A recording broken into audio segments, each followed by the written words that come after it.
Okay, so I want to do a similar demonstration with a vintage unit as I did with the ZP Zap wand.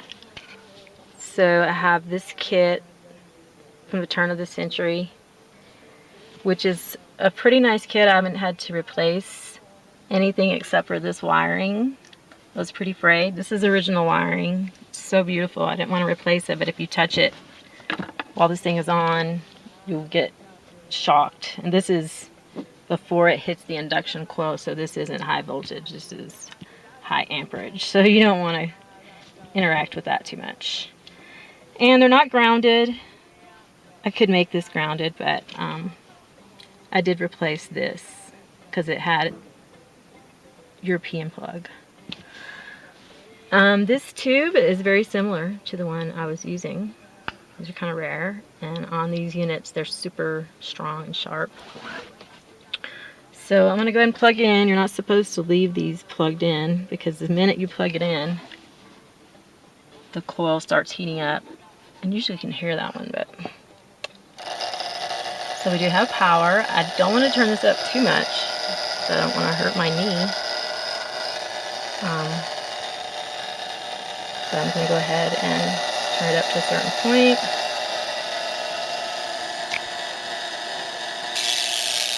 So if you just put it on there really fast, it won't zap you.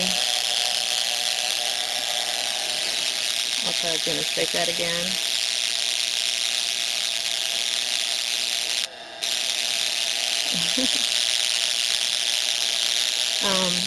So I'm looking for the sweet spot in the same name, the same spot. And you can hear how loud the coil itself is in there, and then there's another coil in the handle. I'm not sure how that works. Some kind of relay or something. It's hard for me to adjust the dial. Even though this one does have one on the end, it doesn't work. I think. Getting used to. So I'm just going to move around up here.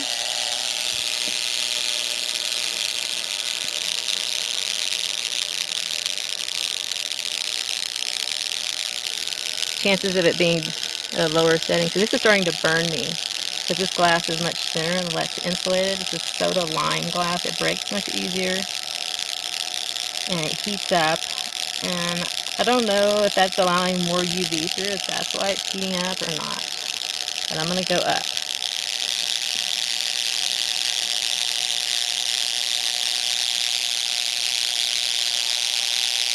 So I did not find the sweet spot, and I didn't really feel like going. Maybe right there. But that is a very low setting. Okay. So anyway, I have another one over here.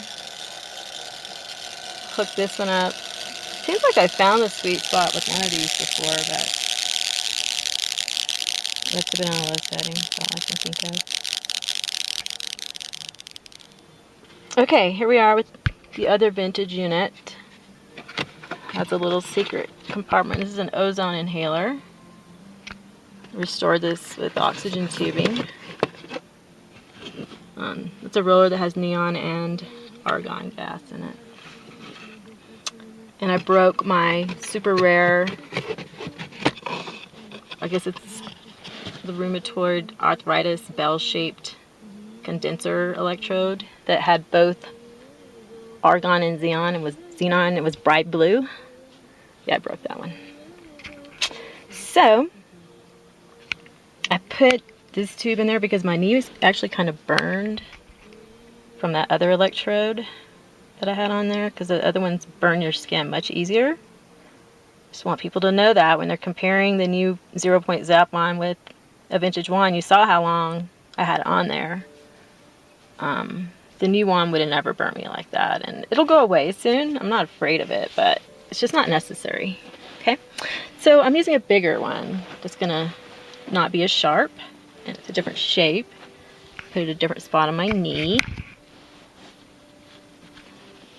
Try to get this set up for the camera. Whoa, it's plugged in. This one has this odd connector right here That always gives me problems.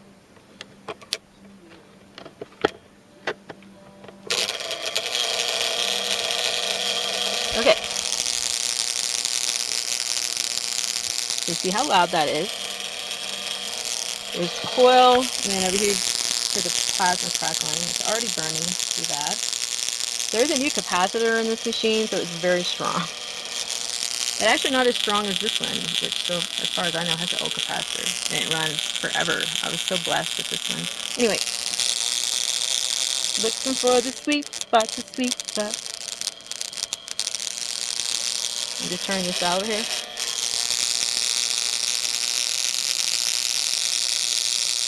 All the way up, strongly burn. That really is overkill for really healing. A lot of people want these for S&M and they want to hurt each other. So when people are asking me about voltage output, I always wonder why. If you're really healing with this, almost the lower is the better. And I'm not saying that because my wands are weak. They're not. I can't even use my wand on high half the time because it makes sparks, and you saw it in that other video, in the dark. Even when you don't draw it back. I dare say that's the sweet spot just because it's on so low, it's just trickling out.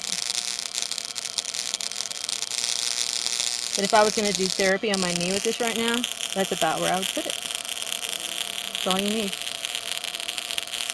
So don't burn yourself, don't hurt yourself. Don't use these if you have alcohol in your system. Because look what Edgar Casey says about it. Look it up. Don't just listen to me. And think about it. If it's changing this gas to another state of matter, plasma, could it change, if you have a large amount of alcohol in your system, could it change that to a gas and cause even the tiniest air embolism? I won't even work on someone else when I have had alcohol within 24 hours. So. Anyway, see as I move it around, you can hear that it is changing its frequency based on the information and input it's getting back from my body. And then when I remove it from my knee, the plasma sound stops. And all you hear is the coil, which is getting weak because that happens on these old ones and it will melt the beeswax in there. So I'm going to turn it off. And you got to unplug these or you'll burn up your coil. And if you're lucky, you can find someone that can work on them. And it's pretty easy to change out some of the wires. I like having both. There are tubes you'll never find, like this ozone inhaler. You know, if I ever get pneumonia, I will be sucking in ozone into my lungs. And this one is super rare. I use it all the time to detox my pineal. It's almost irreplaceable. Double eye electrode. So I do use it for that because it's the only way I can get it up in there. And I think it's good to try both and have both available if you can. And you can buy old ones and fix them up pretty easily. So happy wanding.